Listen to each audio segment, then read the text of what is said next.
شہرت ایسا گھوڑا ہے جو راستے میں چڑھنے والے کو اکثر گرا دیتا ہے۔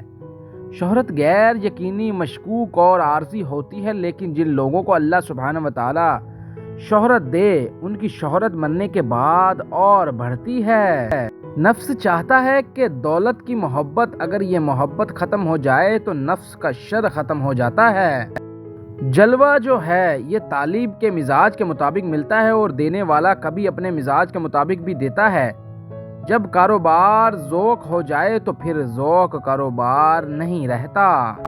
پیغمبر محنت سے نہیں اللہ سبحانہ وتعالیٰ کی عطا سے بنا کرتے ہیں، اسی طرح ولی بھی اللہ سبحانہ وتعالیٰ کی عطا سے بنتے ہیں۔ اللہ سبحانہ وتعالیٰ نے بعض بے قرار روحیں پیدا کی ہیں اور وہ ہر حال میں اللہ کے لیے بے قرار رہتی ہیں۔ جس کو نئے دین سے آشنا کیا گیا ہے، اگر وہ پرانے دین پر اصرار کرے تو وہ کافر سے بدتر ہے۔ اگر انسان سے محبت نہ ہو اور تبلیغ کرو تو یہ گمراہی ہے۔ بغیر تعلق کے تبلیغ نہ کرو اور تعلق ایسا ہو کہ وہ شخص آپ کے کہنے میں آ کر آپ کے ساتھ چلے۔ جب کوئی مسلمان دوسرے مسلمان کے غرق ہونے کی دعا کرتا ہے تو دونوں کمزور ہو جاتے ہیں، ختم ہو جاتے ہیں۔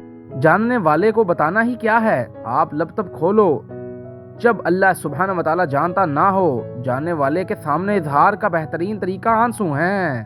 اگر مقصد اچھا نہ ہو تو بہت بری چیز ہے، اگر مقصد اچھا ہو تو ناکامی بھی بہتر ہے۔ نفس جو ہے یہ جسمانی مرثتوں کی تمنا کا نام ہے، اور اگر جسمانی مسرتوں کی تمنا کمزور کر دو یا کنٹرول کر لو تو نفس کے شر سے ہمیشہ کے لیے دور ہو جاؤ گے۔ جب یہ محسوس ہو کہ کوئی اس طرح دیکھ رہا تھا جیسے اس کا دل آنکھوں میں اتر آیا ہو تو سمجھو کہ اندر کی آنکھ کھل گئی ہے اور دل میں آنکھ بن گئی ہے۔ کوئی ایسا عمل تو انسان کے پاس ہونا چاہیے کہ وہ موت سے بچ سکے، اور یہ عمل انسان کے پاس ہے نہیں۔